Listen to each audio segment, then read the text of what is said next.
নদীর সঞ্চয়জাত ভূমিরূপ land form from river deposition ফলল খুন ও ফলল শাখা অ্যালুভিয়াল কোন অ্যান্ড অ্যালুভিয়াল ফেন পার্বত্য কোনো অঞ্চল থেকে নদীর সমভূমিতে পতিত হয়ে শিলাচূর্ণ পলিমাটি প্রভৃতি পাহাড়ের পাদদেশে সমভূমিতে সঞ্চিত হয়ে ত্রিকোণ ও হাত পাখার ন্যায় ভূখণ্ডের সৃষ্টি করে, যাকে ফলল কোন বা ফলল শাখা বলে।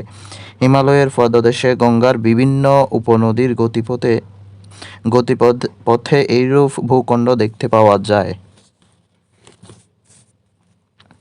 পাদদেশীয় ফলল সমভূমি পিডমন্ট অ্যালুভিয়াল প্লেইন পাহাড়িয়া নদীর পাদদেশে পলি সঞ্চিত করে পাহাড়ের পাদদেশে গড়ে তোলা বিশাল সমভূমি। এই ধরনের সমভূমিকে পাদদেশীয় পলল সমভূমি বলে।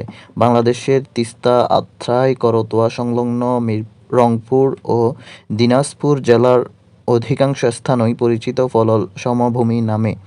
এসব নদী উৎপন্ন হয় উত্তরের হিমালয়ে। প্লাবন সমভূমি বা ফ্লাড প্লেইন সংজ্ঞা: নদীর দুই দিকে নিম্নভূমি পলি দ্বারা ভরাট হয়ে গেলে তাকে প্লাবন সমভূমি বলে। সৃষ্টির কারণ হল বন্যার পানি বৃদ্ধি। বাংলাদেশে প্লাবন সমভূমি পদ্মা, যমুনা, মেঘনা প্রভৃতি নদীর বিধৌত অঞ্চল।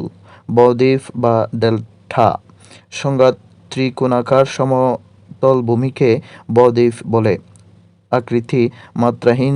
বাংলা ব এবং গ্রিক শব্দ ডেল্টার মতোই, তাই এই বাংলার নাম বদ্বীপ। এর বাংলা নাম হচ্ছে বদ্বীপ। পৃথিবীর বৃহত্তম বদ্বীপ বাংলাদেশ, আর বাংলাদেশের বৃহত্তম বদ্বীপ হচ্ছে সুন্দরবন।